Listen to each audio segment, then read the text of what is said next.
feel, Traveler? Is your arm sore from holding the camera all day? Good work, you two. You too, Chevres. You were quite the actress today. I've read this novel many times before. I have a good grasp of my character's mindset. Anyway, do you remember my request from yesterday? Oh, right! We were having so much fun that Paimon nearly forgot! You have a case where the murders seem really similar to the cases in the novel, right? So, how are they similar exactly? In the story, the main characters grow up to become two musketeers, always using their guns to carry out their revenge. And on each of the victims, they place a rainbow rose as a signal that they've returned. Yes, that's correct. We found rainbow roses just like in the novel. Seems like you're connecting the dots now. Oh, that does sound pretty concerning. Especially after seeing the script today.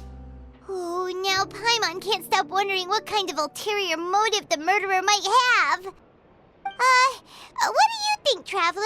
You're smart. Paimon wants to hear your thoughts. Good. On behalf of Fontaine's Special Security and Surveillance Patrol, thank you for your dedication to justice. There's no time to lose. We should start investigating right away. Follow me. Huh? Right now? But we just got done filming all day. Paimon's so tired. The most valuable intel always comes after nightfall. They are like small, remote islands in the middle of the sea. If you don't stay vigilant, you will pass right by them in the fog. That's how one of my favorite books always puts it, at least. So, where are we going right now? Let's start by checking out some workshops that sell mechanical components. If the culprit is making their own weapons, it's very likely that they'll visit those sort of places.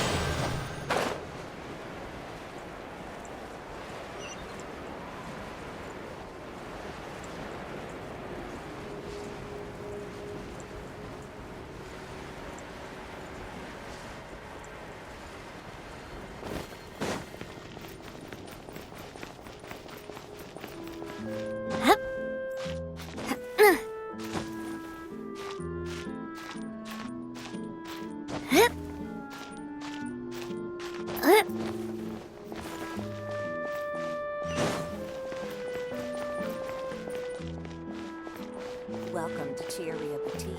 For tailoring services, please I'm already So hard to get through. They really are a cut above.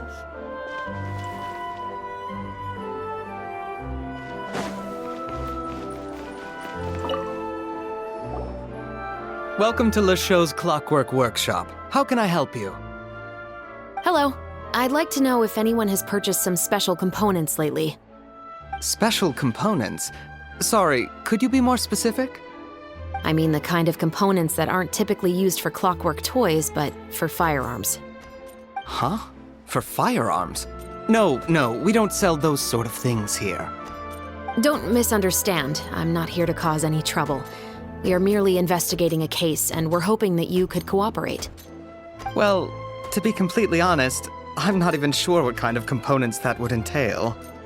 Has anyone ever purchased components here as an individual rather than on behalf of an organization? We have a lot of customers who buy toys, but those who buy components are all regular customers who buy in bulk on behalf of their organization.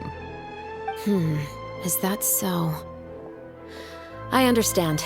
Thank you for your cooperation. You're welcome. It's the least I can do.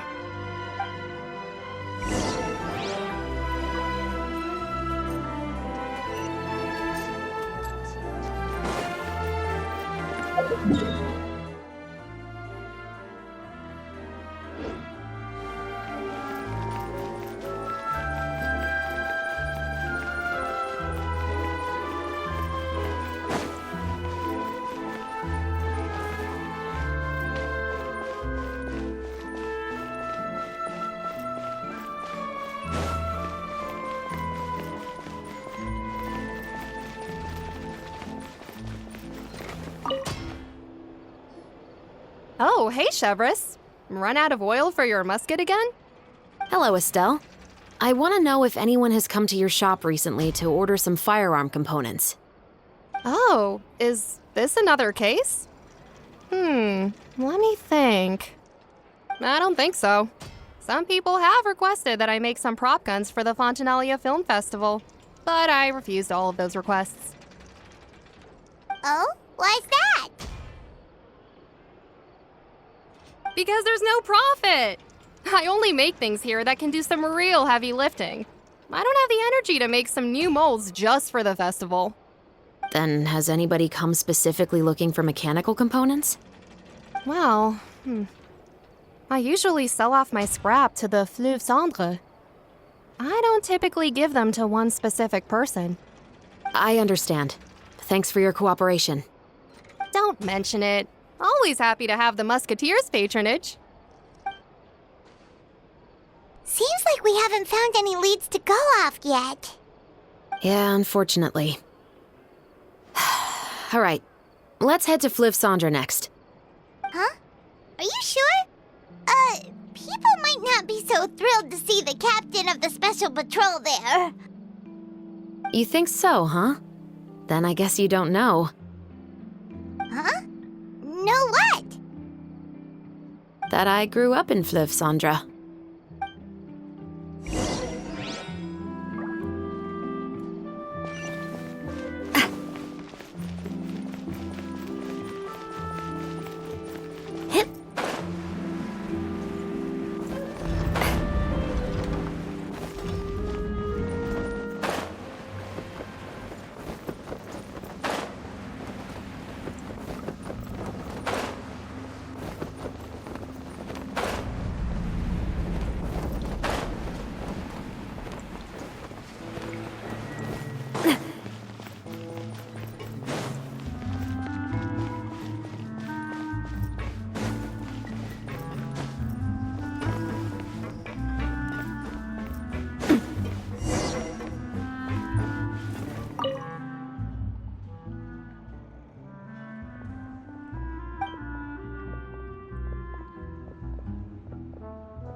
Hello, I'd like to ask some questions.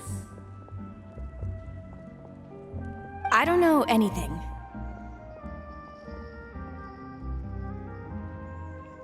Don't worry, I'm not here to arrest anybody. You say that now. It's the truth. Here, take this as my guarantee. Wait, did Paimon just see what she thinks she saw? Is the captain of the special patrol bribing a citizen?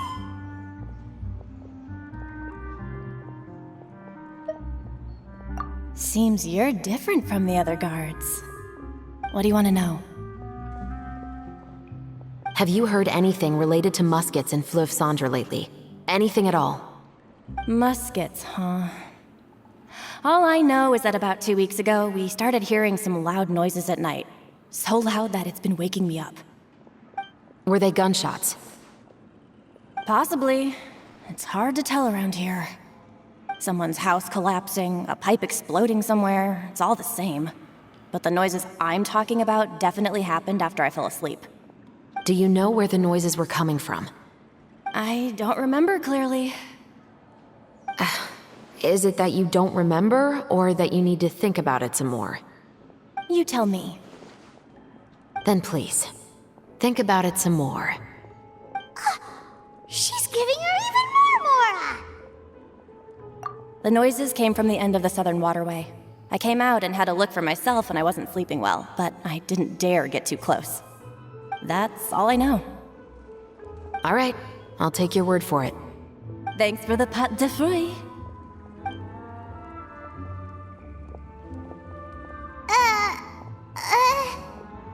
No need to be surprised. I grew up here, remember? I know how to get people around here to talk.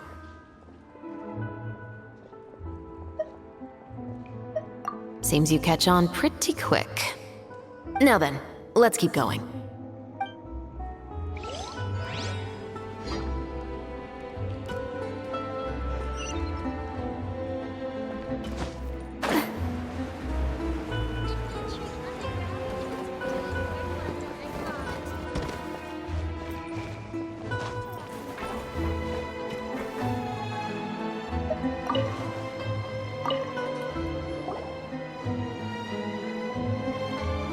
It's been a while, Tetro. Please, just get on with your request. I want to know if you've heard anybody talking about muskets lately.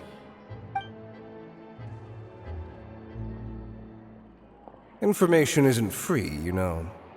I've heard that bandits have been extremely active in the countryside recently, and they've been affecting the delivery of goods to Poisson.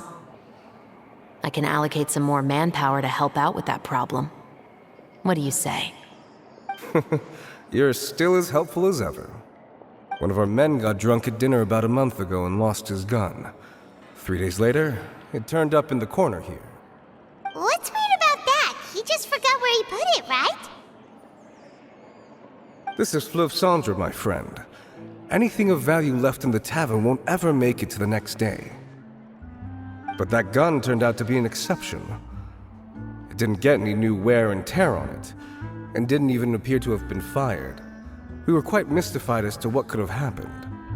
I suspect it came back because the weapon was already known to the guards. You mean, a criminal was afraid the Marechaussee Phantom would use the shot marks to track them down? Maybe. But if that's the case, the culprit really took great care to avoid getting caught. I didn't say anything about a criminal. In Fleuve Cendre, knowing who was killed is as easy as knowing what clothes you're wearing today. It's the guy living in the east side, isn't it? I've never liked him. Every time he's here, he just orders a drink and sits there with a nasty look in his eyes. So, who was the one who lost the gun in the first place? Don't bother. Even if you ask, he wouldn't admit to owning a gun to some strangers. Not to mention the captain of the Special Security and Surveillance Patrol. He's right. I know you grew up here, Chevres. Even though you're on good terms with the Spina, you've still been gone too long. Not many people know you here now, and a lot of people don't like the Special Patrol. I know. So take my advice and don't show your face too much around here. It's for your own safety.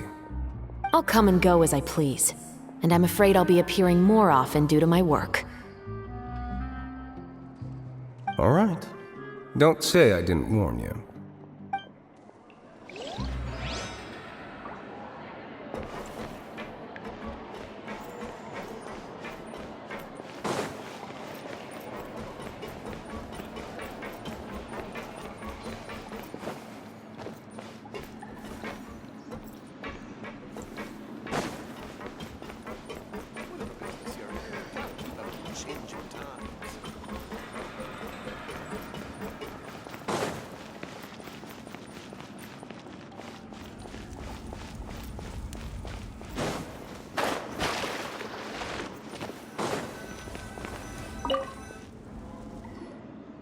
What's all this? Some broken planks and barrels, as well as some liquor bottles? Yes, but have a closer look, Paimon.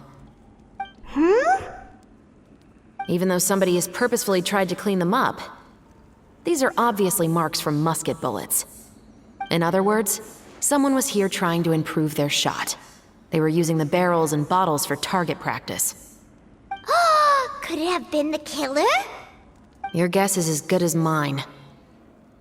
Although many people at Fleuve Cendre own guns, few hide the fact from others. And even fewer would go to such lengths to hide markings from practice shots. Anyway, let's go. There might be more to this.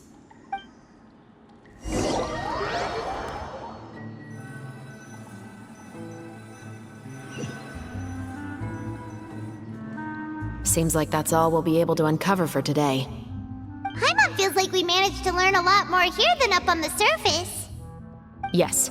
Assuming that everything we found is indeed connected to our suspect, then their timeline was probably something like this. A month ago, our suspect found a gun and took it home to disassemble it. Once he'd figured out its mechanics, he brought it back. In the following weeks, he used some parts to create his own makeshift musket and took it to the Fleuve Cendre for target practice. Then, a few days ago, he found his target and carried out the murder. Once the deed was done, he left a rainbow rose on the body, just like the scene in the novel. That all makes sense to Paimon, but we're still no closer to figuring out the killer's identity. The deceased was a resident of Fleuve Cendre. It's said that he was a poor, solitary man. Yeah, that's also something I'm trying to figure out. If we are indeed following the novel, and there's a story behind the murder, then this murder should be an act of vengeance. But according to our investigation, the deceased didn't have any enemies. He was no saint, but no one's heard of a rival who hated him enough to shoot him dead, much less care to leave a rose on his body. What message is the killer trying to convey, and to whom exactly? We've thoroughly investigated that possibility. He claims to have spent the whole day at the Opera House on the day of the murder, and the staff there have confirmed his account. Okay, so he has an alibi. Not only that, he lacks a credible motive as well. He has a family of his own, and both of his parents are still alive. I've looked into his records. He was adopted at the age of 6, and all the proper procedures were followed. There are also records of him at an orphanage before then. In the story, the mother of the 2 musketeers was murdered after the children turned 10. Of course, he could have changed the children's ages, but I don't want to assume anything without evidence. More importantly, I've also had a chat with him in person. He didn't seem like the kind of person who would pull the trigger to kill a man. Then, what should we do now? We have all this new information, but it doesn't help us move forward. Investigations take time. I didn't expect us to catch the culprit in just a single day. How about this? Let's spend the next few days filming with the crew. We can continue the investigation once we're done with the film. I'm sure that given time, new leads will present themselves. Wait, but weren't you saying Intel is like small, remote islands in the middle of the sea just a moment ago? Wouldn't you just miss them if you were to stop looking? Ah, but the book had more than one reference to the islands, Paimon. Oh? What else did it say then? As long as you spend enough time sailing through the fog, you'll eventually come across an island.